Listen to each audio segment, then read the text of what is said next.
আসুন এবার দেখি সর্বশেষ নবী মুহাম্মদ সাল্লাল্লাহু আলাইহি সাল্লামকে নিয়ে হিন্দু ধর্মগ্রন্থে কি কথা লেখা হয়েছে।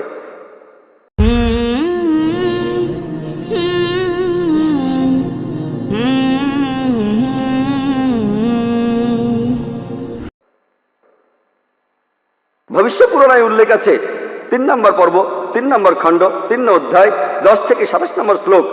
বলা হয়েছে যে ম্লেচ্ছরা তারা আরবের ভূমিকে অপবিত্র করেছে, আর্য ধর্মকে সেখানে খুঁজে পাওয়া যায় না। এখানে কিছু শত্রু ছিল যারা অতীতে পরাজিত হয়েছে, কিন্তু এখন আরো শক্তিশালী শত্রু উপস্থিত হয়েছে। আমি একজন মানুষকে পাঠাবো যার নাম হবে মুহাম্মদ সাল্লাল্লাহু আলাইহি সাল্লাম। তিনি এই শত্রুদের ধ্বংস করবেন আর মানুষকে সুপথে পরিচালিত করবেন। হে ভোজ রাজা, তুমি কখনোই সেখানে যাবে না যেখানে পিশাচদের রাজত্ব, কারণ আমি আমার করুণা দিয়ে তোমাদের হৃদয়কে পবিত্র করব। তখন দেবদূতের মতো একজন মানুষ তিনি রাজার সামনে আসলেন আর বললেন, হে রাজা, আমাকে এখানে পাঠিয়েছেন ঈশ্বর পরমাত্মা। আর্য ধর্ম পৃথিবীতে বিরাজ করবে, যে ধর্মটা সত্য দ্বীনুল হক সেটা পৃথিবীতে বজায় থাকবে। আমাকে এখানে পাঠিয়েছেন ঈশ্বর পরমাত্মা, যাতে মাংসভোজীদের বিশ্বাসকে প্রতিষ্ঠা করা যায়। আমার অনুসারীরা হবে সেই লোকেরা যারা সুন্নতে খাতনা করবে, আর তাদের মাথার উপরে কোনো টিকি থাকবে না। তারা একটা বিপ্লব তৈরি করবে, তারা মুখে দাড়ি রাখবে, তারা প্রার্থনার জন্য আহ্বান করবে, বিধিসম্মত সব খাবারই খাবে, তবে তারা শূকরের মাংস খাবে না। তারা লতাগুল্মের মাধ্যমে পবিত্র হবে না, বরং যুদ্ধ বিগ্রহের মাধ্যমে পবিত্র। তাদেরকে বলা হবে মুসলমান, আর তারা হবে মাংসভোজী। এই ভবিষ্যৎবাণী যে একজন ঋষি আসবেন, আর সেই ঋষির নাম উল্লেখ করা হয়েছে মুহাম্মদ সাল্লাল্লাহু আলাইহি ওয়াসাল্লাম। আর বলা আছে তিনি মানুষ জাতিকে সঠিক পথে পরিচালিত করবেন। আমরা জানি মুহাম্মদ সাল্লাল্লাহু আলাইহি ওয়াসাল্লাম আরবদের পথ দেখিয়েছেন। সে সময়কে বলা হয়তো আয়ামে জাহেলিয়া, অর্থাৎ বিশৃঙ্খলার যুগ। তিনি তাদের আলো সন্ধান দিয়েছেন। আর বলা হয়েছে তার অনুসারীদের খতনা করা থাকবে। মুসলমানরা খতনা দেয়, তাদের মাথায় কোনো টিকি থাকবে না, মাথার পেছনে কোনো লেজ থাকবে না, মুসলমানদেরও থাকে না। তাদের মুখে দাড়ি থাকবে, মুসলমানরাও দাড়ি রাখে। তারা একটা বিপ্লব ঘটাবে, তারা প্রার্থনার জন্য আহ্বান করবে, আর সেটা হলো আজান। আমরা মুসলিমরা আজান দেই, নামাজের জন্য আহ্বান করি। তারা সব বিধিসম্মত খাবার খাবে, কিন্তু শূকরের মাংস তারা ছোবে না। আমরা মুসলিমরা শূকরের মাংস খাই না। তারা লতাগুল্মের মাধ্যমে পবিত্র হবে না, তারা পবিত্র হবে যুদ্ধ বিগ্রহের মাধ্যমে। আর পবিত্রকরণে আমাদেরকে বলা হয়েছে সত্যের জন্য যুদ্ধ করব, অন্যায় অবিচারের বিরুদ্ধে। তাদেরকে বলা হবে মুসলমান, তারা হবে মাংসভোজী। ভবিষ্য পুরাণের এই ভবিষ্যৎবাণী একেবারে পরিষ্কারভাবে সর্বশেষ ও চূড়ান্ত নবী মুহাম্মদ সাল্লাল্লাহু আলাইহি সাল্লাম এবং তার অনুসারীদের কথা বলছে। মুহাম্মদ সাল্লাল্লাহু আলাইহি সাল্লামের নাম বিভিন্ন জায়গায় অনেকবার বলা হয়েছে, হাতে সময় নেই, সেজন্য ভবিষ্য পুরাণ থেকে কয়েকটা উদাহরণ দিচ্ছি। এই ভবিষ্যৎবাণী করা হয়েছে ভবিষ্য পুরাণের 3য় পর্ব 3য় খণ্ড 3য় অধ্যায়ের 5 থেকে 8 শ্লোকে। এছাড়া বলা আছে ভবিষ্য পুরাণের 3য় পর্বে 1ম খণ্ড 3য় অধ্যায়ের 21 থেকে 23 নম্বর শ্লোকে। সর্বশেষ আর চূড়ান্ত নবী মুহাম্মদ সাল্লাল্লাহু আলাইহি সাল্লামের কথা উল্লেখ করা হয়েছে অথর্ববেদে 20 নম্বর গ্রন্থে 127 নম্বর অধ্যায়ের 1 থেকে 14 নম্বর মন্ত্রে। এগুলোকে আরো বলা হয় কুন্টুব সুক্তাস। কুন্টুব সংস্কৃত শব্দ, অর্থাৎ পেটের একটা লুকানো গ্রন্থি। তার মানে এই মন্ত্রগুলির অর্থ লুকানো রয়েছে, এগুলো পরে জানা যাবে। এখানে সবগুলো মন্ত্র নিয়ে আলোচনা করার মতো সময় নেই। আমি শুধু প্রথম 4টা মন্ত্র নিয়ে কিছু কথা বলবো। 1 নম্বর মন্ত্র বলছে তিনি হলেন নরসাংসা, তিনি হলেন কাওরামা, তিনি পরাজিত করবেন 60,090 জন শত্রুকে। 2 নম্বর মন্ত্র বলছে তিনি উটের পিঠে চড়বেন। 3 নম্বর মন্ত্র বলছে তিনি হলেন মামা ঋষি। 4 নম্বর মন্ত্রে তাকে আরো বলা হচ্ছে রেব। 1 নম্বর মন্ত্র বলছে তিনি হলেন নরসাংসা। নরসাংসা শব্দটা এসেছে নর থেকে, অর্থাৎ কোনো ব্যক্তি বা একজন লোক। আর সাংসা অর্থ প্রশংসা, কারো প্রশংসা করা। তাহলে নরসাংসা অর্থ যে ব্যক্তিকে প্রশংসা করা হয়। আর আপনারা যদি মহানবী মুহাম্মদ সাল্লাল্লাহু আলাইহি সাল্লামের নামের ইংরেজি অনুবাদ করেন, যদি তার নামের ইংরেজি অনুবাদ করেন তার অর্থ যার প্রশংসা করা হয়, তাহলে নরসাংসা শব্দটার আরবি অনুবাদ করলে সেটা হবে মুহাম্মদ সাল্লাল্লাহু আলাইহি সাল্লাম। এখানে নামে উল্লেখ করা হচ্ছে। এরপর বলা হচ্ছে তিনি হলেন কাওরামা। এই কাওরামা শব্দটার একটা অর্থ সংস্কৃতিতে হলো শান্তির রাজপুত্র। আর মুহাম্মদ সাল্লাল্লাহু আলাইহি সাল্লাম শান্তির রাজপুত্র ছিলেন। আরেকটা অর্থ হলো যে বিদেশে যায়। হযরত মুহাম্মদ সাল্লাল্লাহু আলাইহি সাল্লাম হিজরত করেছিলেন মক্কা থেকে মদিনায়, তিনি বিদেশে গিয়েছিলেন। এছাড়া প্রথম মন্ত্রে আছে তিনি 60,090 জন শত্রুকে পরাজিত করবেন। আর সে সময় মক্কায় যেসব লোকজন থাকতো তাদের মধ্যে যারা নবীজির বিরুদ্ধে ছিল তাদের সংখ্যা আনুমানিকভাবে 60,000 জন। 2 নম্বর মন্ত্র বলছে যে তিনি উটের পিঠে চড়বেন।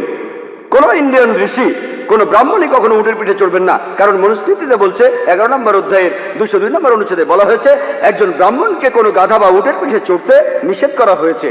এতে বোঝা যাচ্ছে ইনি কোন ইন্ডিয়ান ঋষি নন। 3 নম্বর মন্ত্র বলছে তিনি মামা ঋষি। মামা অর্থ মহা, অর্থাৎ মহান ঋষি। আর এছাড়াও অন্যান্য ধর্মগ্রন্থ বলছে সেটা মোহাম্মদ ঋষি। 4 নম্বর মন্ত্র বলছে তিনি হলেন রেব। রেব অর্থ যিনি প্রশংসা করেন। আর মোহাম্মদ সাল্লাল্লাহু আলাইহি ওয়াসাল্লামের আরেকটা নাম হলো আহমদ সাল্লাল্লাহু আলাইহি ওয়াসাল্লাম, অর্থাৎ যিনি প্রশংসা করেন। তাহলে নবীজির এই অন্য নামটা এই আহমদ শব্দটার সংস্কৃত করলে পাবেন রেব। আর এ কথাটাই রয়েছে অথর্ববেদে। এই মন্ত্রগুলি কুন্টুব সুক্তাস, এই মন্ত্রগুলি শুধু একজনকে নির্দেশ করছে, তিনি সর্বশেষ চূড়ান্ত নবী মুহাম্মদ সাল্লাল্লাহু আলাইহি সাল্লাম। আমি কয়েকটা ভবিষ্যৎবাণীর কথা বলবো, এছাড়াও আরো আছে। মুহাম্মদ সাল্লাল্লাহু আলাইহি সাল্লাম, তার কথা বলা হয়েছে অথর্ববেদে 20 নম্বর গ্রন্থের 21 নম্বর অনুচ্ছেদের 6 নম্বর পরিচ্ছেদে বলা হয়েছে যে একজন কারু, সে পরাজিত করবে 10,000 শত্রুকে কোন রকম যুদ্ধ ছাড়াই।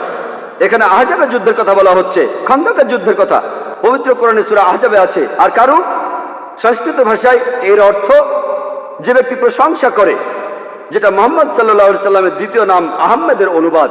যে ব্যক্তি প্রশংসা করে, এখানে বলা হচ্ছে যে ব্যক্তি প্রশংসা করে অর্থাৎ আহমদ, তিনি 10,000 শত্রুকে পরাজিত করবেন কোনো যুদ্ধ ছাড়া। আমরা জানি যে খন্দকের যুদ্ধে শত্রু বাহিনীতে আনুমানিক 10,000 সৈন্য ছিল, আর এই যুদ্ধে মুসলমানরা কোনো যুদ্ধ ছাড়াই জিতেছিল। নবীজির কথা আরো আছে অথর্ববেদে 20 নম্বর গ্রন্থের 21 নম্বর অনুচ্ছেদের 7 নম্বর পরিচ্ছেদে বলা হয়েছে যে আভান্দু, তিনি 60,090 জন শত্রুকে আর 20 জন গোত্র প্রধানকে পরাজিত করবেন। আভান্দু একটা সংস্কৃত শব্দ যার অর্থ যে প্রশংসা করে, এটা মুহাম্মদ সাল্লাল্লাহু আলাইহি সাল্লামের নামের অনুবাদ। আরো বলা আছে যে তিনি হবেন এতিম। আর আমরা এখন ইতিহাস থেকে জানি সে সময় আনুমানিক 20 জন গোত্র প্রধান ছিল মক্কা শহরে, যারা নবীজির কাছে পরাজিত হয়েছিল। আর মক্কার যেসব লোক তার বিপক্ষে ছিল তারা ছিল প্রায় 60,000। এই ভবিষ্যৎবাণীর কথা আরো আছে ঋগ্বেদে 1 নম্বর গ্রন্থের 3 নম্বর অনুচ্ছেদের 9 নম্বর পরিচ্ছেদে। এখানে সংস্কৃত শব্দ হলো সুশ্রামা। সুশ্রামা এটাও একটা সংস্কৃত শব্দ যার অর্থ যে ব্যক্তি প্রশংসা করে, যেটা মুহাম্মদ সাল্লাল্লাহু আলাইহি সাল্লামের নামের অনুবাদ। আরো অনেক ভবিষ্যৎবাণী আছে, এখানে সময় কম তাই সবগুলো বলতে পারছি না। নবীজির কথা আরো বলা হয়েছে সামবেদে উত্তর চিকে 15 নম্বর মন্ত্রে বলা হয়েছে যে আহম্মদ, তাকে দেওয়া হয়েছে অবিনশ্বর আইন।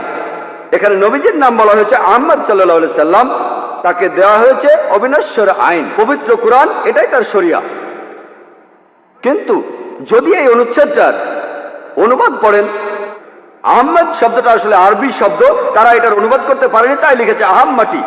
আহা আর মাটি সংস্কৃত শব্দ যার অর্থ আমার বাবা, তার মানে আমার বাবাকে দেওয়া হয়েছে অবিনশ্বর আইন। অনুবাদটাতে আপনারা আলাদা শব্দ দেখবেন, তবে অরিজিনাল গ্রন্থে আছে আহম্মদ।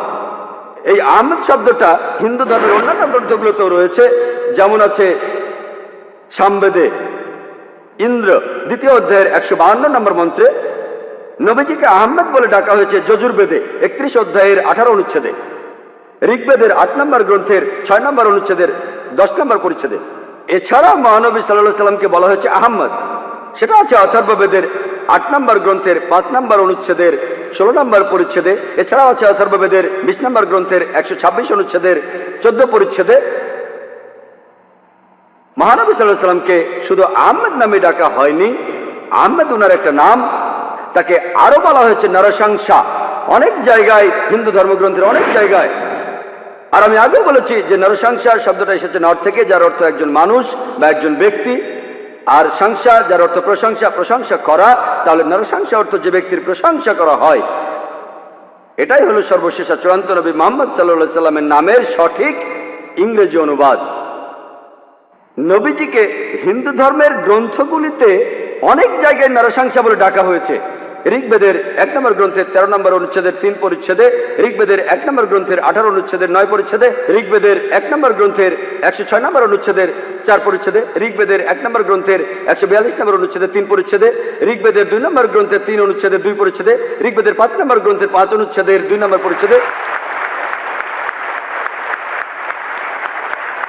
ঋগ্বেদের 7 নম্বর গ্রন্থের 2 অনুচ্ছেদের 2 নম্বর পরিচ্ছেদে, ঋগ্বেদের 10 নম্বর গ্রন্থের 64 অনুচ্ছেদের 3 পরিচ্ছেদে, ঋগ্বেদের 10 নম্বর গ্রন্থের 182 নম্বর অনুচ্ছেদের 2 নম্বর পরিচ্ছেদে, যজুর্বেদের 21 নম্বর অধ্যায়ের 31 অনুচ্ছেদে, যজুর্বেদের 21 নম্বর অধ্যায়ের 55 নম্বর অনুচ্ছেদে, যজুর্বেদের 20 নম্বর অধ্যায়ের 37 অনুচ্ছেদে, যজুর্বেদের 20 নম্বর অধ্যায়ের 57 নম্বর অনুচ্ছেদে, যজুর্বেদের 28 অধ্যায়ের 2 অনুচ্ছেদে, যজুর্বেদের 28 অধ্যায়ের 19 অনুচ্ছেদে, যজুর্বেদের 28 অধ্যায়ের 42 নম্বর অনুচ্ছেদে।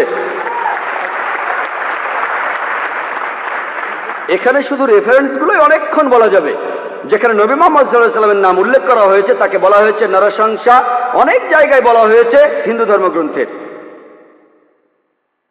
শুধু হিন্দু ধর্মগ্রন্থে মুহাম্মদ সাল্লাল্লাহু আলাইহি ওয়াসাল্লাম সম্পর্কে কি বলা আছে তার উপরই আমি একটা লেকচার দিতে পারবো।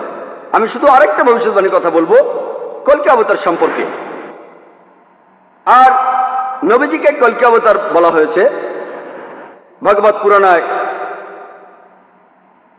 12 নম্বর খণ্ড 2 নম্বর অধ্যায় 18 থেকে 20 নম্বর শ্লোকে বলা হয়েছে তিনি জন্মগ্রহণ করবেন যার ঘরে তার নাম বিষ্ণু ইয়াস, একজন মহাপ্রাণ ব্যক্তি যিনি শাম্বালা শহরের প্রধান, এবং তাকে যে নামে ডাকা হবে সেটা হলো কলকি।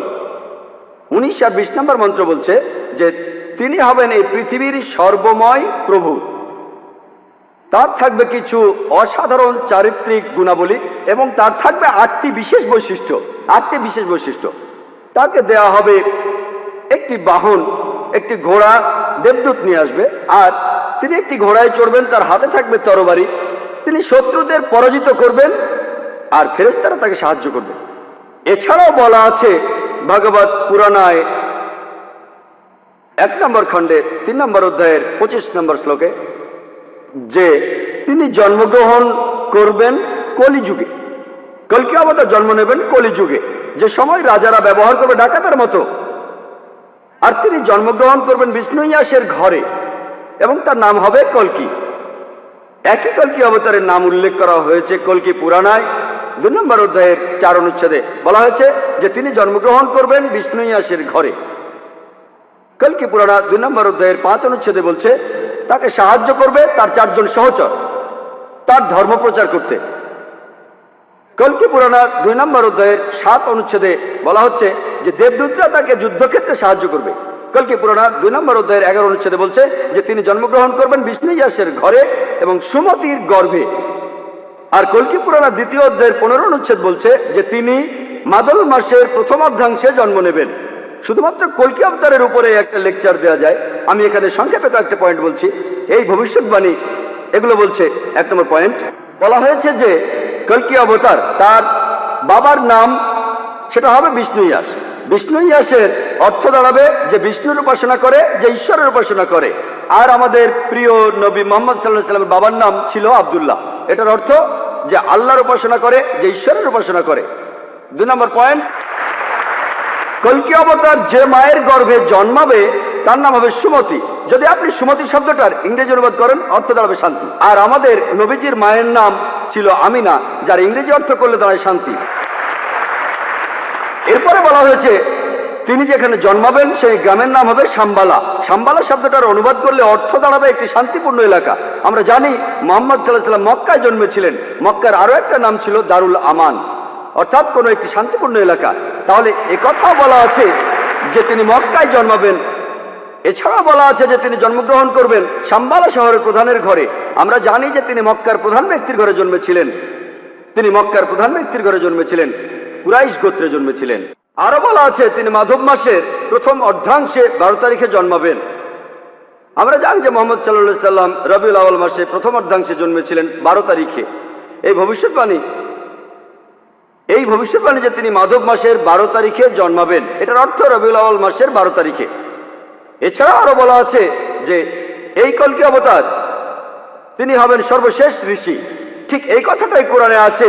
সূরা আহজাবের 40 নম্বর আয়াতে উল্লেখ করা আছে যে মা কানা মুহাম্মাদুন আবা আহাদিন মির রিজালিকুম ওয়ালাকিন রাসূলুল্লাহ ওয়া খাতামুন নবিয়্যিন ওয়া কানা আল্লাহু বিকুল্লি শাইইন আলিমা। এর অর্থ মুহাম্মদ সাল্লাল্লাহু আলাইহি সাল্লাম তোমাদের মধ্যে কোনো পুরুষের পিতা নহেন, বরং তিনি হলেন আল্লাহর রাসূল এবং তিনি হলেন এই পৃথিবীর চূড়ান্ত নবী, তিনি শেষ নবী।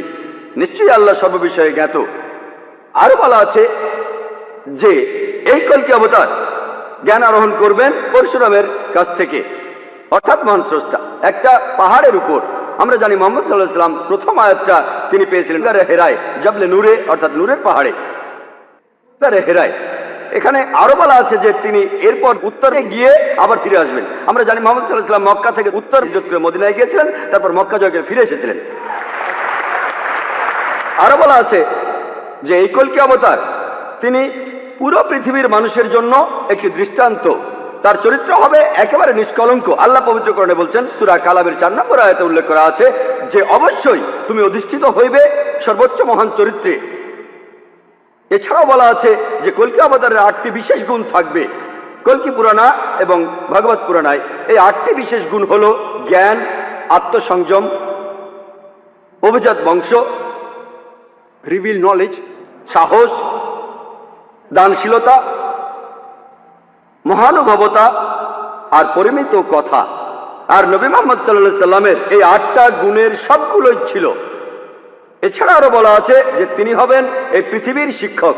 আল্লাহ পবিত্র কোরআনে বলছেন, আর সূরা সাবার 28 নম্বর আয়াতে উল্লেখ করা আছে, ওয়ামা আরসালনাকা ইল্লা কাফাতাল লিন-নাস বাশীরা ওয়া নাযীরা।